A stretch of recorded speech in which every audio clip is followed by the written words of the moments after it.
Hi, it's Jonathan and welcome to this week's Charity Digital Top 3. I've got some really exciting news in a moment, but I'm going to start off by talking about security. This has really been triggered by a few things.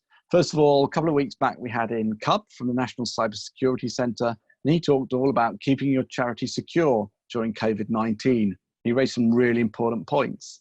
Then last week released a new pod called As Things Start to Settle, How Do You Work Towards the Long Term? And security came up in that as well.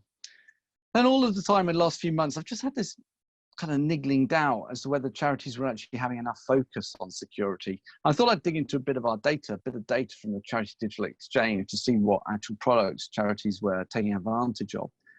And I was really disappointed to see that there was actually a 25% drop in the number of security seats in the March-April timeframe compared to January-February. And I can only really put this down to COVID-19 taking people's eyes off that ball.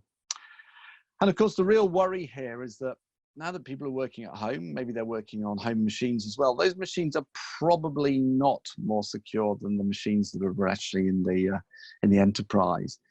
So, you know, my work PC, that's got good security software on it, and it accesses a pretty narrow set of sites. But when we're at home, most of us access a much broader source of content as well. So that opens up more risks of picking up spyware. And of course, if we've got sensitive service user data on our machines, that's quite an issue that could be accessed by a third-party bad actor.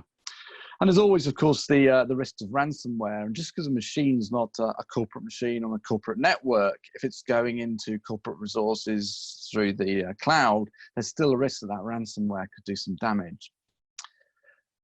Now, security software doesn't remove all risks, but for a really low price of money, you know, and I know charities are short of money, but we're talking like maybe £6 a year for one machine. And if you're buying in bulk, as low as £3.20 per machine. So we're not talking about much money. You could actually have a much more secure environment. So if you want to know more about this whole area of security, head over, access the webinar that's available online to the Charity Digital site. Now let's go to the exciting news I talked about. So back in November, we had a great new innovation, which was our digital fundraising day, which was an online virtual conference. We had over 1,000 people take part in that. And what we decided to do now is release that content to all of you. So you don't need to go through the whole process of registering on that site. You can all access it now through Charity Digital as per normal. We've got 2 sessions available immediately. So the first of these is People Over Platform, top tips for keeping your fundraising goals front of mind.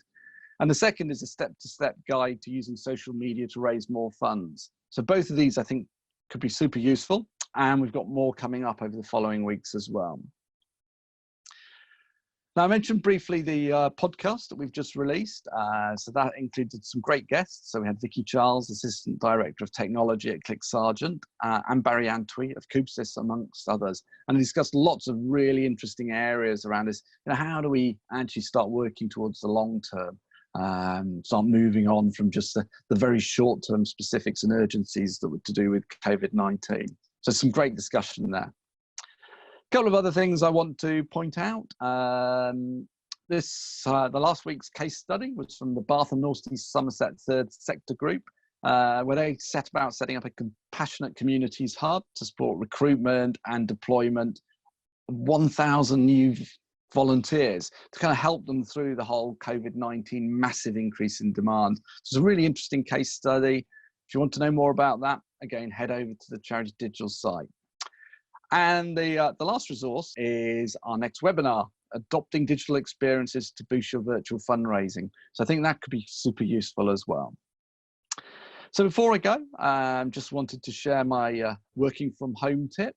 I'm talking about Zoom again. It's come up a lot as a subject. And I've come across some great ways which people are now actually making it more productive, because I think the challenge we're all having is it just gets too intense, too overwhelming. So any meeting over an hour now, I'd be recommending that you put in at least 1 5-minute screen break. So that's just a couple of minutes. People can step away from their machines, kind of refresh themselves, stretch, do a little bit of yoga, do whatever, just get away from the screen. And you might want to do more. So if it's a 2-hour meeting, maybe a couple of breaks would be good. I've seen those used really effectively. And if it's meeting that's got quite a few people in it, particularly more than 10 people, look at the use of breakout rooms. So they're really great to get small groups talking about things, because it's really hard for everybody to talk when you've got too many people on one of these meetings. So a couple of tips there rolled together, all about making more out of virtual meetings, making them work much better, more effectively. They're certainly working for me.